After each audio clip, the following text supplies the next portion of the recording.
What's up, you guys? Welcome to BB Talk. This is a really exciting episode because we actually are in a studio for once, and I feel True. really locked in. Okay, good. Yes. So I'm gonna kind of lead us to this episode because I have a little plan, then we can just kind of Yeah. go off of everything. But I wanted this episode to be more about us recapping the year and kind of predicting or putting in our intention for next year. But Yeah. I think we kind of talked about this shortly in the car, but we were both really into numerology, and we had talked about kind of what the energy of the year meant for us, in accordance to our numerology and whatnot. So we can go into that later. But to start off, we're gonna do something that a lot of people on podcasts do, but I think the Kardashians thought of this first. But it's called the peak and pit of the year. You could always talk about the peak and pit of the day, but it's basically the best thing that happened to you this year and then the worst. Or we Okay. could go the worst and then the best. Sure. Yeah. So before we start with all of that, I want to preface everything by saying that a few days ago, I remember when we were just talking about this, Mm-hmm. how I was gonna let you bring up the whole podcasting thing, and I didn't have any expectations because I know you had a bunch of priorities, and you went above and beyond. And our date is this podcast. She took us on a surprise date, and I was like, "Here, we'll just drive to this address," and we Mm-hmm. drove here. And I saw Maker's Gym. I was like, "Oh, are we about to play dodgeball or something?" And instead, you got us this room, which is amazing. Mm-hmm. So, Shout out to my coworker Renata. She's the one that told me about this because she also has a podcast, and mhm. she was saying, "Oh my god, it's right next to work, blah blah blah." And I was like, "Oh my god, this would be the perfect date idea for me and Beebs." Mhm. I wish I booked it for 2 hours because I feel a little rushed, but it's fine. We're gonna make it work. Yeah.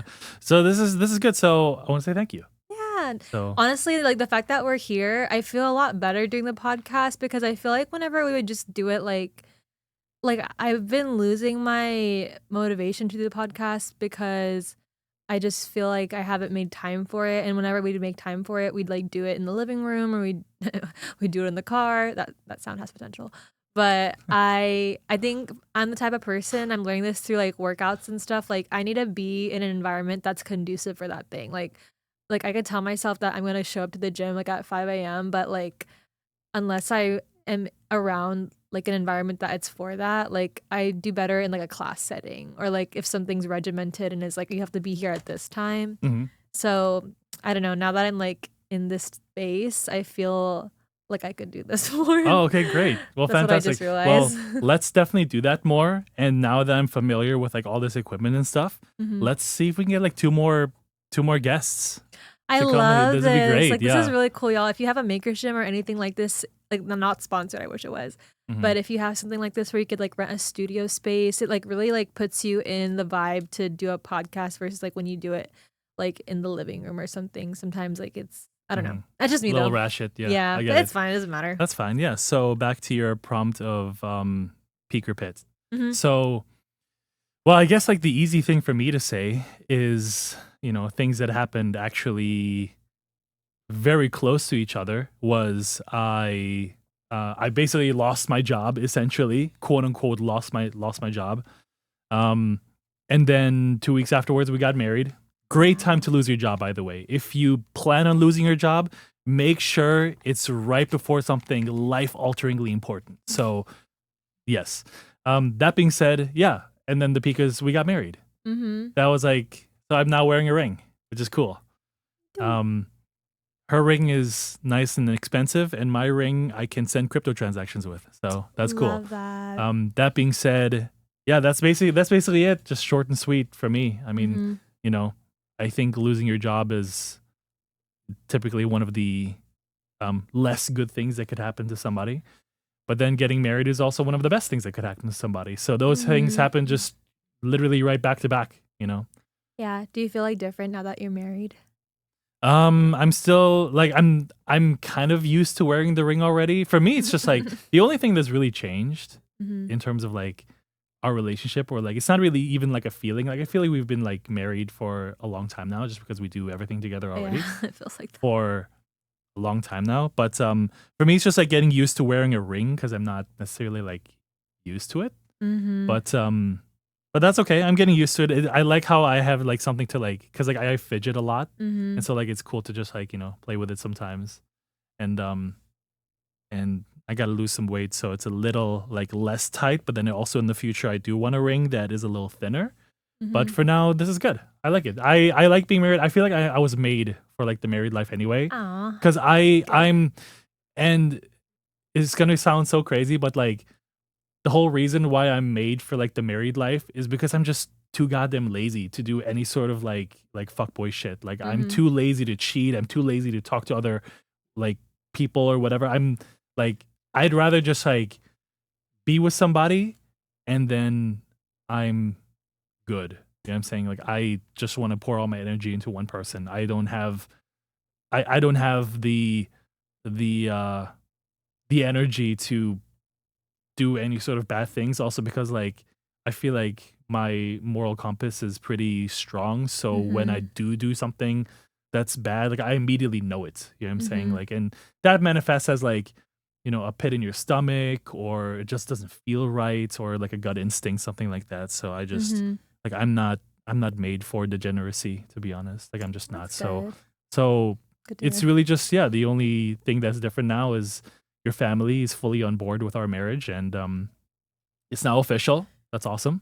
And yeah, that's basically it. Cool. Okay, Hmm. I guess going into my peak and pits, I'm gonna start off with the pit, and there's like no, I can't pinpoint it to a specific time or anything that happened, but I think it's just the overall feeling of like we're getting older and our parents are not gonna be around. Like, I don't know. It's like crazy to think that it's gonna sound so stupid, but it's crazy to think that we're all gonna die one day and we don't know when that is. Like, I I'm so happy that we got married and stuff and like we're achieving all these milestones, but like I've been feeling really sentimental, especially ever since the wedding, as if like time is just like going by so fast. And my sisters are getting older and like it's like the older I get, the more I feel like I like life is just going like so fast that I didn't have a chance to like soak it in. Like it's crazy how now that we're adults, we didn't know how good we had it as kids. And I'm like, damn, it's gonna be the same way. Like I don't know. So I'm really trying to set the intention. Like it's not just being present, but I really want to like soak in every relationship in my life. Like I really want to have no regrets in that I didn't say or do everything that I did with the people that I love. So like even the wedding, I know it was like a big thing that we ended up having a bigger wedding than we thought, but I have no regrets because now I have that memory with everybody, regardless of how much money it costs. I know it's easier to say that, but like I really value having like really these experiences with like our family and whatnot. Hmm. So I think that's kind of like the pit. It's just like time's going by fast, but I could use that to like have a better perspective on life, I guess. And then Yeah, yeah. I like how our peaks and pits are different in the sense of yours are more like a feeling Mhm. and like the feeling of being married, the feeling of time going by. Mhm. And then for me, it's objective job, no job, married, Yeah. not married. You know what I'm saying? So it's interesting how we both look at life. And I think that's why we're perfect because we Mhm. both look at life in a way that each other not necessarily lacks, but we just have the different perspectives. Yeah, it's like yesterday, like it's something so like mundane. It's like my mom, she just got home from work as we were leaving and like she had just made us like dinner and we had to go cuz we had stuff to do and like I just couldn't help but cry cuz I was like I don't know how many more times my mom's going to like be able to make us ramen. We're going to be able to eat because I don't know how long we're going to be here. I don't like things can just like change in like an instant, you know. You don't know like how long your parents have to live and stuff like that. And that's like where I have to just surrender it to God. And this is where like I've been tapping into my spirituality more because like the only person that knows like how much time we have left is God if you believe in that or even if you don't it's like you really have to just surrender to the experience of life because you don't know when it's going to end. Yeah. No, and that's totally fair. What's interesting is when it comes to like life going by is it's like a hindsight is 2020 thing. Like looking back on the past, Mhm. we have the ability to look back on the past, because video cameras and microphones and stuff like that exist, Mm-hmm. we don't have the ability to look into the future, which is where the whole like idea of God comes in, Mm-hmm. because the future will include death and moving on and different things. And um and hypothetically, if you had a video camera that you had in your possession right now, Mm-hmm. but it had clips of the future, I wonder how much that would change your perspective, because we kind of Interesting. we can imagine what the future would look like. So for Mm-hmm. example, if we had this magical camera that had clips of the future, because I think the whole reason, or not the whole reason, but like a big part of the reason you feel the way that you do, is because we dug up that Sony 98 NJ, like old cassette That recorder was a camera peak. from 2001. Yeah, 100%. Yeah. And I was able to figure out a way to convert them into an MP4 file so that we can always look back on those things. Mm-hmm. And that's awesome. And you're right, like looking back on those videos, it's like, wow, like everyone was so carefree back then. Things just seemed different. Like Mm-hmm. people, like Bush was in office, like that kind of stuff. And that being said, a lot of the clips that we took were just like from specific moments in the past. But Mm-hmm. hypothetically, if you had this camera that had clips of the future, what would be on it, right? So Good. Good. so certain ideas that would be on it would be things like our parents like seeing our grandkids, or Mm-hmm. seeing their grandkids, our kids basically. Um, our kids going to school, kindergarten, like our baby walking for the first time. Uh, I'm our not pregnant, by nice, the way. amazing house, you know what I'm saying? Our really cool car that we're going to drive in the future, like Mm-hmm. the cool dates that we're going to go on in the future. But because we don't know objectively what that looks like, it makes us not uneasy, but I can understand how that would make us feel like not necessarily solid of what's gonna come in the future. Because yeah, you're right. Like anybody could be hit by a bus tomorrow. And we don't know anything about that. It's just we won't know until it happens. But Mm-hmm. with the past, it's like, okay, we can look back on the past and everything's there. But if anything, the lesson here is to imagine what your future would look like and what would make you happy to see on this magical future camera, right? Mm-hmm. So, That's because really the good. only way to like be able to enjoy what's going to come in the future is to be like physically excited right now about what's going to happen in the future. So, I'm excited to see, for example, what my next job is going to look like. I'm excited to see what the next hobby is going to look like. I want to get into combat sports and stuff like that. Like I like Muay Thai, something where I can use my legs. So Mm-hmm. I'm looking forward to those things, even though I'm like still like worrying about like the present right now. It's like in the future, I know those things will be on this magical camera, but I guess that's a cool question to ask. It's like, what if you had a camera of clips of the future that make you happy and make you excited for what would those clips be of Mm-hmm. for you? Wait, do I finish my peek and pit? Go Peek ahead, and go ahead. pit? Yeah, yeah. Okay, Sorry. Yeah. it's okay. I'm trying to think where I was now.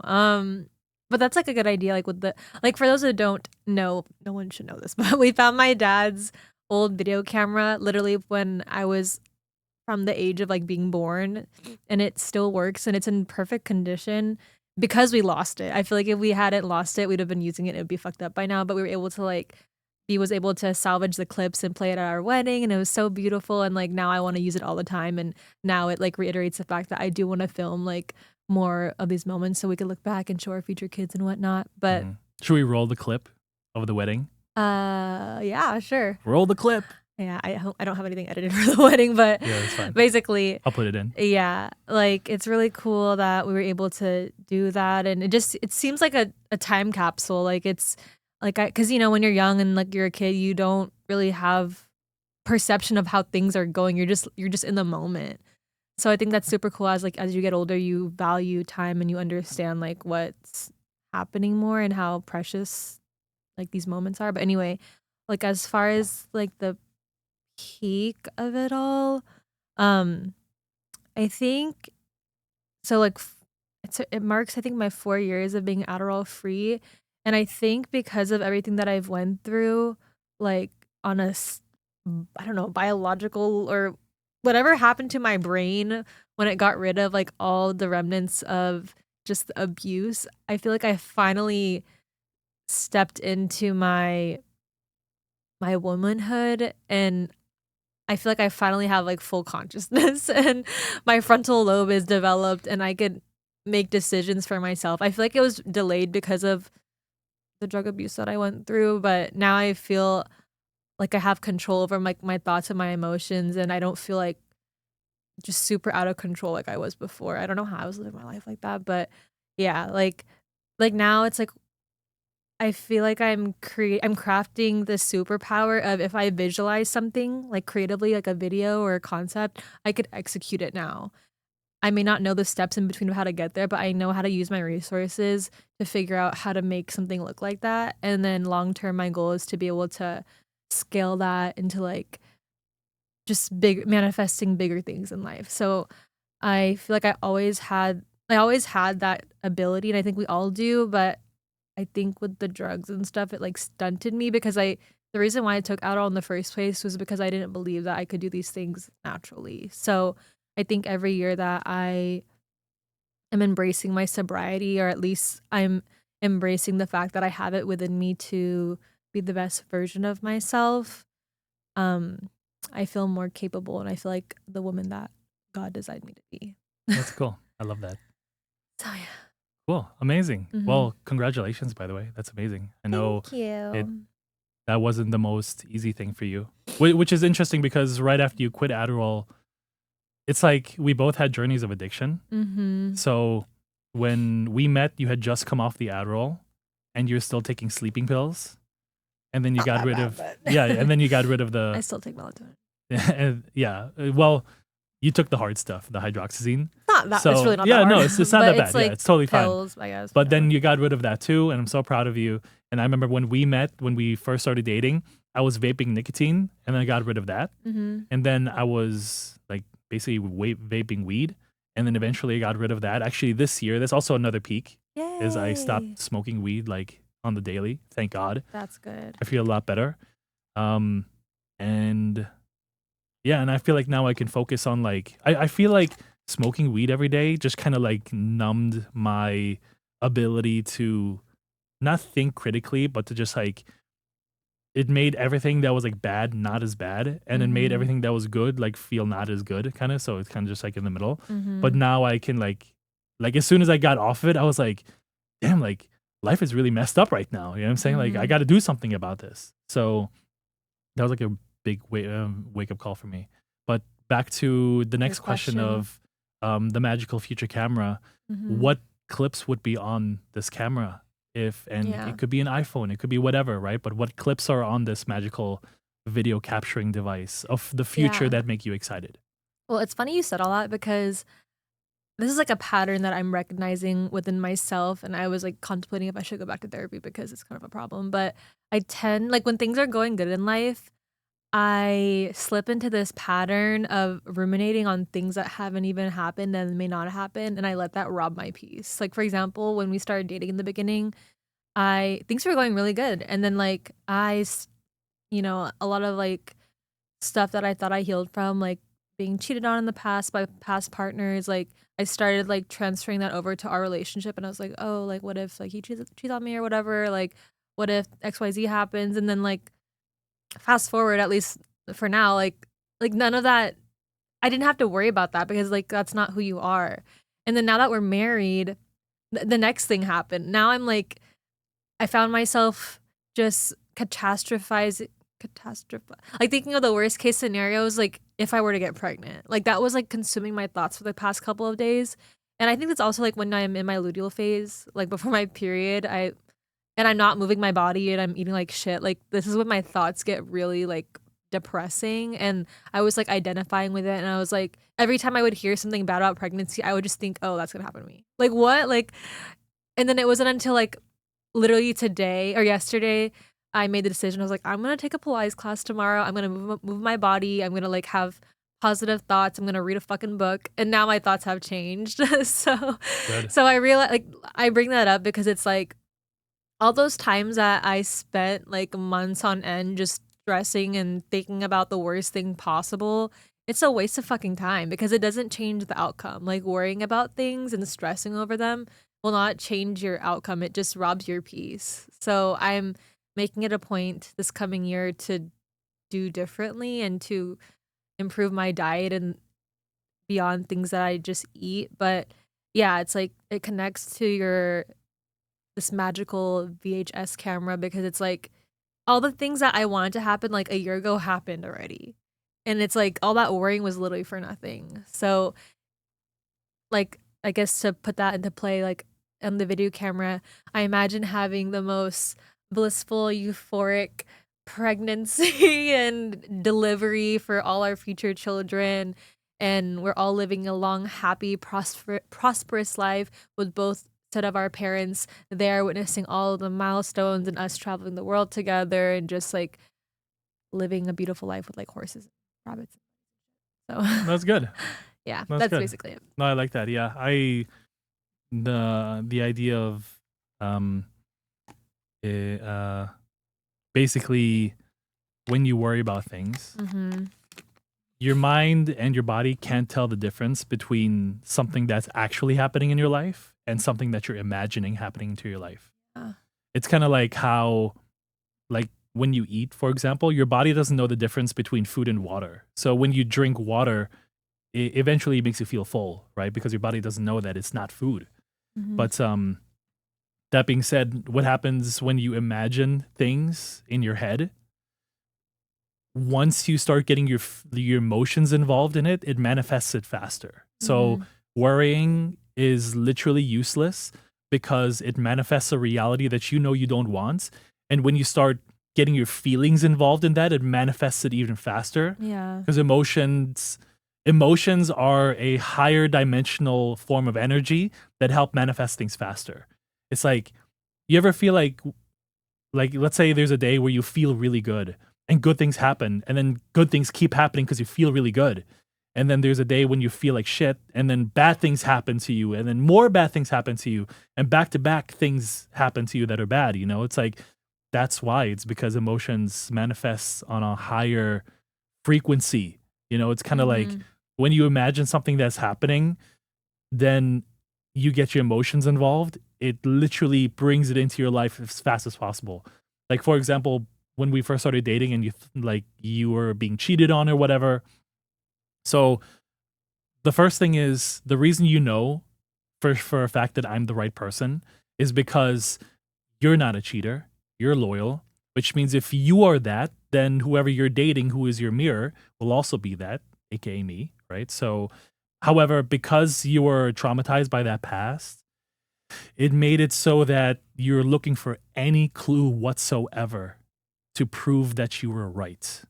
And once you were doing that, your emotions were like, yeah, I'm going to feel so like self-righteous when I find out that I found this clue or whatever. And it ended up not being true at all, right? And the clues that you did find were just not even like they're it was exaggerated, right? And at the end of the day, I never cheated on you and I never will. You know what I'm saying? That being said, all of this works also in the opposite way. If you imagine something good and then you get your feelings involved, like you get excited, you're like, oh my God, I can't wait for my, I don't know, I can't wait for my top two abs to come in. When I see that, I'm going to feel so good. Like I'm going to feel, Just the I'm top so two. excited. Yeah, I'm saying I'm so excited for our future house and our future moves and like our future, you know, cars and our future kids or whatever. And I'm so excited for this. That not only is that going to like manifest everything in a positive way faster, but that type of energy of imagining cancels out any sort of worrying. And so, That's true. that being said, as humans, we're wired to be more negative thinking because it's To actually protect it's ourselves. yeah, it's a protection mechanism. It's what keeps us safe. It's like one of the reasons why humans have nightmares is because in order to be prepared for a threat, you have to be in a position to like manifest what that threat may look like, right? That's why people have nightmares, is because we have to imagine something that's bad so that when it does happen, we know how to defend ourselves. You know what I'm saying? Mm-hmm. Like back in the day when Neanderthals and we were living in caves or whatever, we had to go through negative things to be able to protect ourselves and we had to worry about things so that we know how to react when they do happen. You know what I'm saying? But that is one of probably like the key things in life is to learn is how to do that in the opposite way, and then you manifest good things, Hmm. because when you involve your emotions in good things, that's how they manifest even faster. Yeah, I think like now more than ever, kind of what I was saying before, it's like with Adderall, it's allowed me to just manifest more.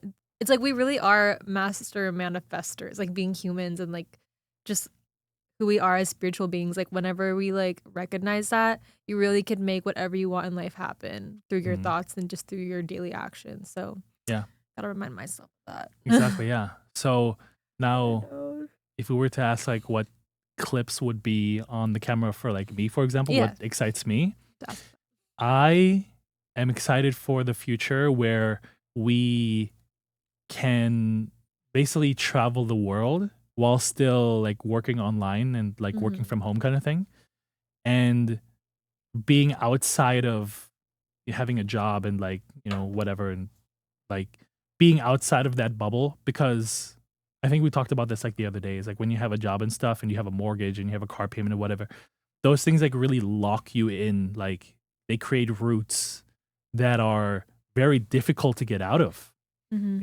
Car payment is probably one of the easier ones to get out of, but A like a mortgage. mortgage, like that's like you either A sell the house, job. like there's only a few escape routes, right? But that being said, I like the idea of what excites me is being close to my parents and your parents in the future. My parents are officially retiring next year in October, so they'll be Yay. full retirement age and they'll have completed their mission. And I'm very happy for them. And that being said, I'm looking forward to the day when both your parents and my parents may potentially even live in the Philippines or travel to and from. But what excites me the most is being close to both of them, right?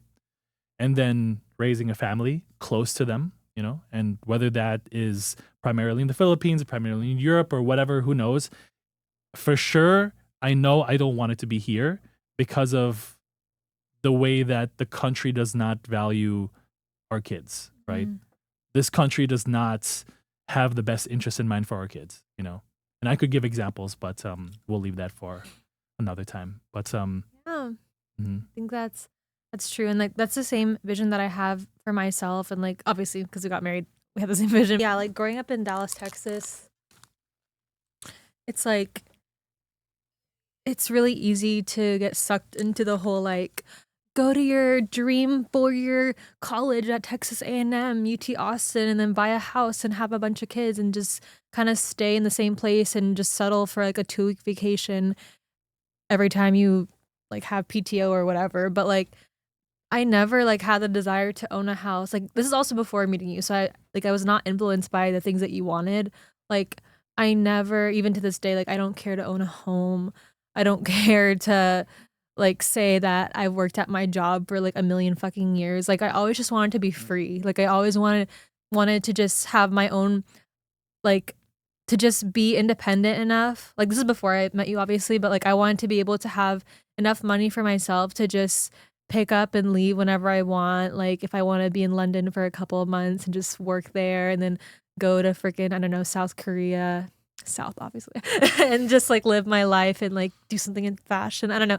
I always just wanted that for myself. Like I never like dreamed of the white picket fence. As I've evolved, and I think I have been influenced by you in this way and my by my family positively is like I do want to have kids now. I think before I didn't really care to have children, but now like I think I just know that I have so much love to give to this world that it does look like having like 1 or 2 kids.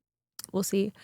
But yeah, I think like admitting that and being honest with yourself, which is what you've taught me, is just that's like the first step of just claiming your life. Like be honest with yourself. Like do you actually want to be in school? Do you actually want to be a nurse? If you don't, that's okay. Like I think all my sisters, I love them to death, but they're so heavily influenced by what my parents think, and that's how I was too when I was that age. But the moment that you could just be honest with yourself and just like fuck what your parents think and fuck what everyone else thinks, then you can just create the life that you want. Yeah. No, that's true. Yeah. If you're going to college for anything other than law, medicine, engineering.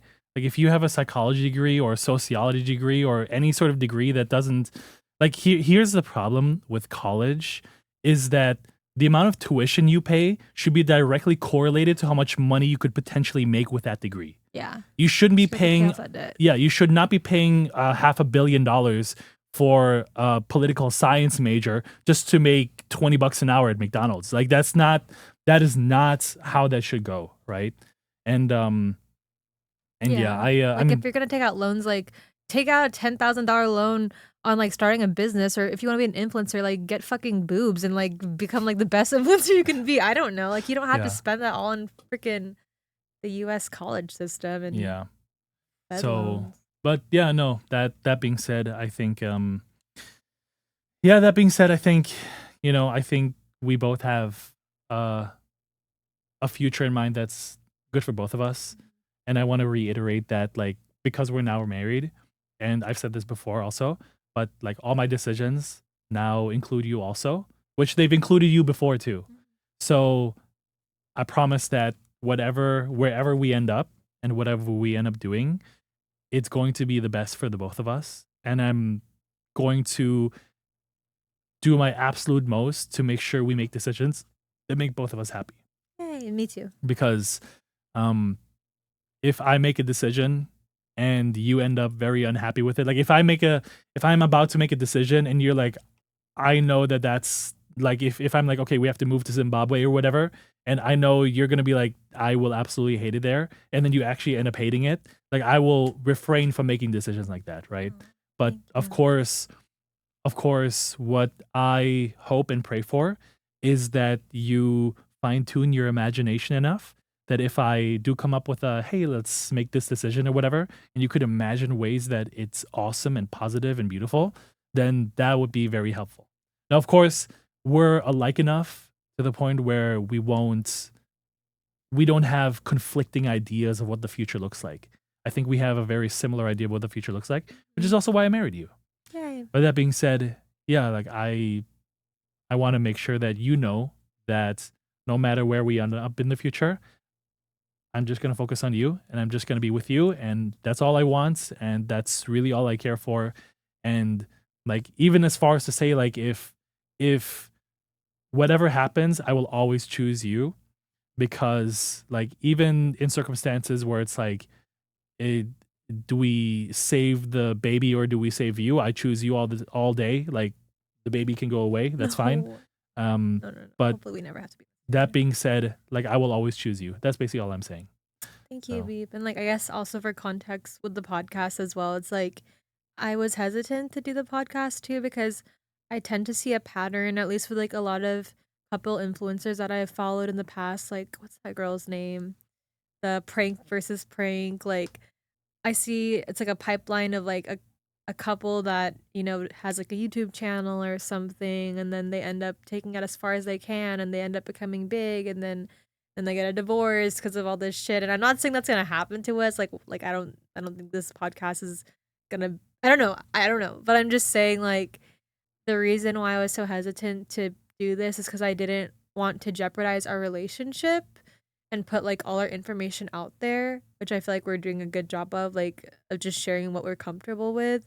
But at the same time, I do feel a calling to like even just as me as an individual to share the things that I've gone through, and I feel like you can say the same to help somebody. So that's why I'm trying to navigate this in between. And I mean, I feel good doing this podcast like right now, that's but good. Yeah. I think I just had like an issue with like doing it all the time because it didn't feel like authentic to just be sharing like whatever that like, if it wasn't helpful. Yeah, So and that's totally fair. And that being said, like the only reason I want to do this podcast whatsoever is not because I want to grow it and then get sponsors. I don't give a fuck about any of that. I literally want to just say words into the microphone, which that combination of words on the other end of somebody watching this on YouTube, for example, makes them think, "Oh my god, like I never thought about that," or "Oh, that makes sense," or "I never thought." You know what I'm saying? yeah, like Like actually I want connect with to people that think y- like us or yeah, I something. want people to like feel like I just imparted wisdom upon them that now helps them in their life. that's all this ever was, and that's all I ever want this to be. Mhm. I could give two shits about whether this makes money or not. I don't care about that. I just care that like I don't like I have spent my life investing in things that have not like returned a profit, and I'm totally okay with that. If we spend money to have an awesome like podcast studio like this, that's great. I'm Yeah. open to that. You know what I'm saying?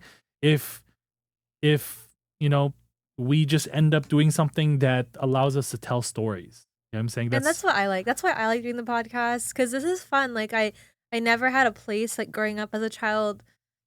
Not my daddy issues coming up, but like I never felt safe to just talk about like my feelings or like silly stories until I met you. That's yeah. why I like doing the podcast too. So And that's all I want this to be.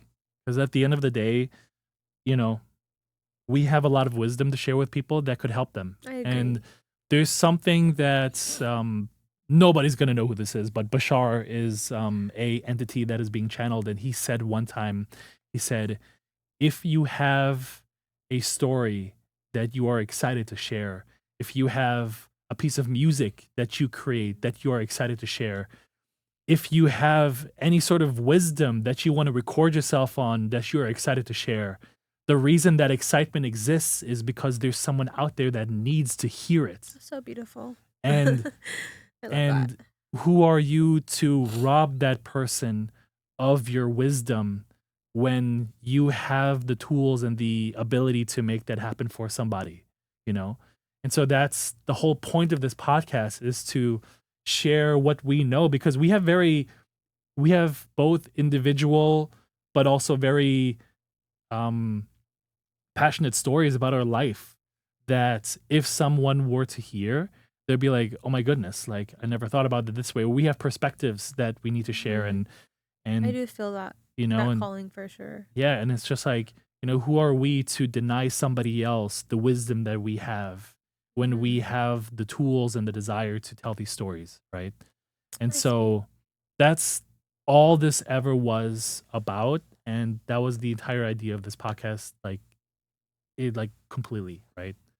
So, I fuck with it. yeah. Okay. So, Well, that's kind of it, y'all, because our rental is up. But I hope you like this episode. I liked filming it, honestly. mm, And just comment below like any topics that you want us to touch on in future BB talks. And what was your peak and pit of the year of 2025? oh yeah, comment that down below. And also, before we end, I just want It's to actually really ask vulnerable. You don't have to comment that if you don't want to, but I want to ask you what was your favorite part about the wedding?